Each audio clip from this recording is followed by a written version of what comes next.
اب قرآن مجید سورہ توبہ سیدنا صدیق اکبر رضی اللہ تعالیٰ عنہ کی شان میں فرمایا. یہ جو آیات ہیں سورہ توبہ کی آیت نمبر 40 میں پڑھ رہا ہوں. اتری مدینہ طیبہ کے زمانے میں ہیں، اتری تو اس وقت ہیں غزوہ تبوک کے احوال میں، مگر وہی آیتیں بیان کر رہی ہیں واقعہ ہجرت کے ایک ایونٹ کو، زمانہ ہجرت مدینہ کے ایک ایونٹ کو.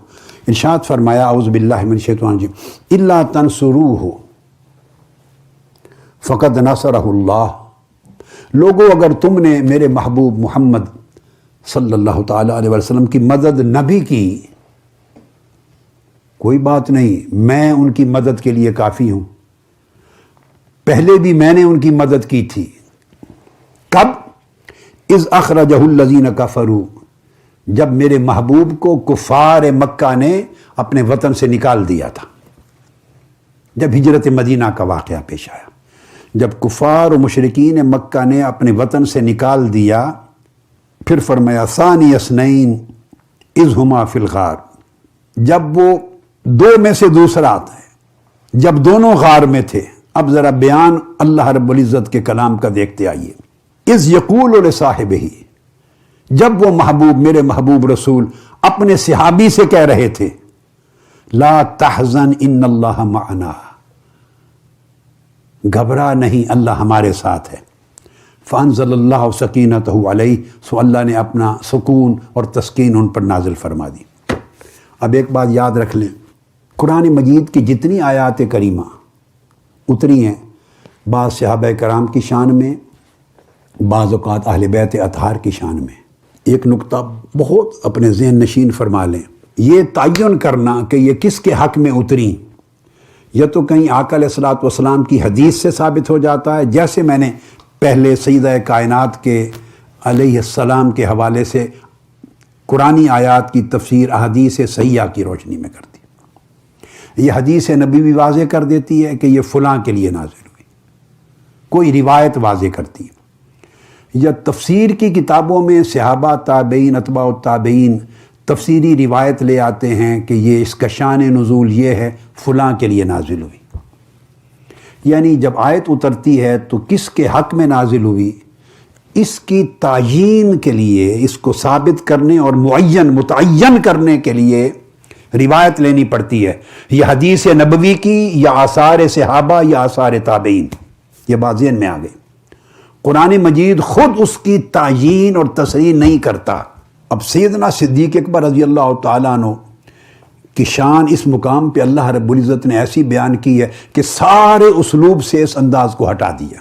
آیت بھی خود اتاری، تعیین بھی اللہ نے خود فرمائی، تصریح بھی خود فرمائی. پھر ہر آیت کی تعیین کرتے ہوئے اقوال مختلف ہوتے ہیں. بعض نے کہا یہ فلاں کے حق میں اتری، بعضوں نے کہا فلاں کے حق میں اتری، بعضوں نے کہا فلاں کے، اقوال مختلف. یہ ایک مقام ہے پورے قرآن مجید میں، ایک مقام ہے. کن کی شان میں اتری، اس پر نہ اہل سنت کی کتب تفسیر میں اختلاف ہے، نہ اہل تشیع کی کتب تفسیر میں اختلاف ہے.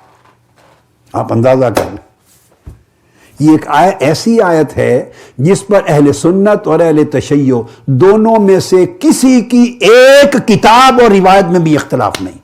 تمام مذاہب متفق ہیں. اور وہ کیا، کیسے متفق ہیں؟ اس کی وجہ یہ ہے اس آیت میں 3 مرتبہ اذ کا لفظ آیا ہے. اذ، جب، اذ کا معنی ہے جب. تشخیص کی گئی ہے، 3 تشخیصات کی گئی ہیں اس آیت کریمہ میں، تاکہ بھول کر بھی کوئی، غلطی سے بھی کوئی یہ نہ کہے کہ فلاں کے حق میں نہیں بلکہ فلاں کے حق میں ہے. تعیین کرنے میں مغالطے کے سارے دروازے بند کر دیے. ان کو کہتے ہیں تشخیصات، تعینات. اور اگر خیال آئے کہ کئی صحابی ہوں گے ساتھ، کس سے فرما رہے تھے؟ فرما دیا ثانی اثنین، نہیں کوئی تیسرا نہیں تھا، تھے ہی 2. ایک مصطفیٰ تھا، ایک ابو بکر صدیق تھا. ثانی اثنین، وہ 3 نہیں تھے کہ کوئی گمان کرے کس سے فرمایا، کس سے کہہ رہے تھے. نہیں، فرمایا تھے ہی 2. ایک مصطفیٰ تھے صلی اللہ علیہ وسلم اور ایک ان کے رفیق غار تھے صدیق اکبر. اور وہ فرما رہے تھے لصاحب ہی. اس آیت نے سیدنا صدیق اکبر کی صحابیت پر قرآن مجید کی نص سے قطعی وارد کر دی. واحد صحابی ہیں جن کے صحابی ہونے پر قرآن کی نص سے قطعی اور نص سے صریح آئی ہے، کسی اور کے لیے نہیں آئی. سو باقی ہر ایک کا حکم الگ الگ نصوص کے ساتھ ہوگا. سیدنا صدیق اکبر کے اس مرتبے کا انکار کفر ہے قرآن مجید کی نص قطعی کے ساتھ. واحد ایک شخص ہیں سیدنا صدیق اکبر رضی اللہ تعالیٰ عنہ، جن پر قرآن کی آیت 3 تشخیصات اور تعیینات کے ساتھ اور تصریحات کے ساتھ قطعی طور پہ آئی ہے.